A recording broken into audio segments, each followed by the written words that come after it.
Joining us now is Democratic strategist Richard Goodstein and former advisor to Republican House Speaker John Boehner, Maura Gillespie. It's good to see you guys. So, Richard, I want to talk more about this split screen that we're seeing right now. Trump set to speak at the RNC tonight after surviving an assassination attempt, after getting multiple legal victories recently, to see the party coalescing around him. Well, you have President Biden now sidelined by COVID as he's facing more pressure from his own party to step aside. What do you make of it? Well, I would take issue a little bit on this whole the Republicans are united. We're not seeing George W. Bush, Mitt Romney, Dick Cheney, Mike Pence, Paul Ryan, and the list goes on. People who work very closely with Donald Trump in the White House, all of whom call him unfit. Of course, we're not seeing them, but they still represent people. They're not isolationists. They're not protectionists. They're not for giving pardons to cop beaters. I think this COVID diagnosis was a blessing in disguise because as opposed to going from one event to another, one interview to another, the president can kind of relax, focus, talk with people about what's going on. Certainly all the indications from what's being reported is that he is more open to this and he's talking more about should I stick it out and more can Kamala pull it off. And I do think there's no alternative but to her being the nominee if he does step aside. But this was always going to be a process. The public calls made him bristle. That's why these meetings were kind of more in private. Nancy Pelosi goes on Morning Joe and sort of like opens the floodgates a little bit for these leading Democrats to convey to him directly what's at stake.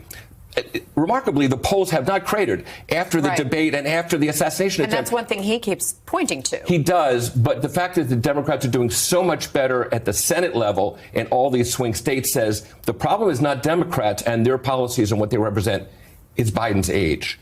So, Maura, literally just a few hours before we had heard Biden in an interview with BET say that if he were to, reconsider stepping aside, it would be because of something like a medical condition. Then we find out, is diagnosed with COVID. However, it's a little different than what he's been saying previously. Let's give everybody a reminder. If you can be convinced that you cannot defeat Donald Trump, will you stand down? It depends if the Lord Almighty comes out and tells me that, I might do that. If your team came back and showed you data that she would fare better against former President Donald Trump, would you reconsider your decision to stay in the race? No, unless they came back and said, there's no way you can win. We will 1,000%, in your words, see you on the ballot this November. Unless I get hit by a train, yeah. Some more campaign officials say the president will be back on the trail as soon as he is COVID-free. But what could a prolonged absence from the campaign trail mean for the president in this moment? He's missing out on opportunities to reach voters that need to be convinced. And I, quite frankly, don't see how they will be. I don't think that what Biden has been doing is good for the country because there's been conversations about his age since he went into office in 4 years ago. We knew his age then, so it's not like as if he went Benjamin Button style and just started, getting younger. That's just not reality. And I think that this conversation from Democrats should have happened far sooner. Dean Phillips tried bringing it up, and he was largely shunned by his fellow Democrats for even having brought the conversation of passing the torch to the next generation.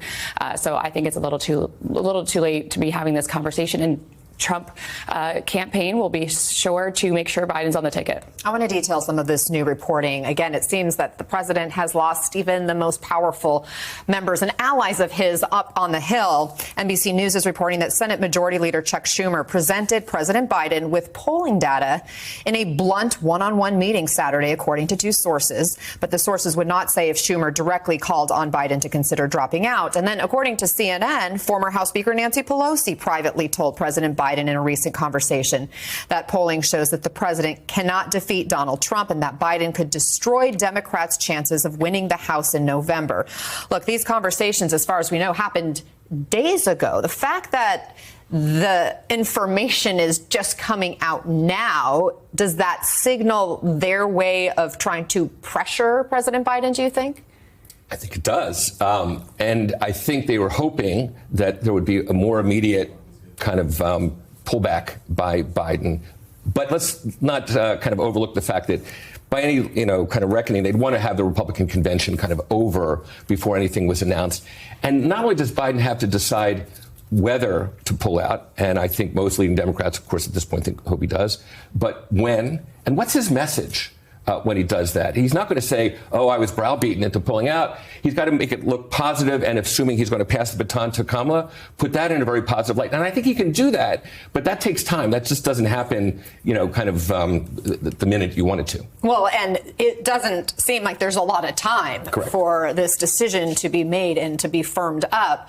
Maura, I'm curious what you're hearing from Republicans who maybe don't want to vote for Donald Trump. Maybe they were leaning toward Biden. How are they seeing things? It's beyond frustrating, I think, for people who, again, we were given these choices that a majority of the American people did not want to have again. And so when you're looking at the polls, it's not about, it's my choice to vote between two terrible choices. That's not our option here.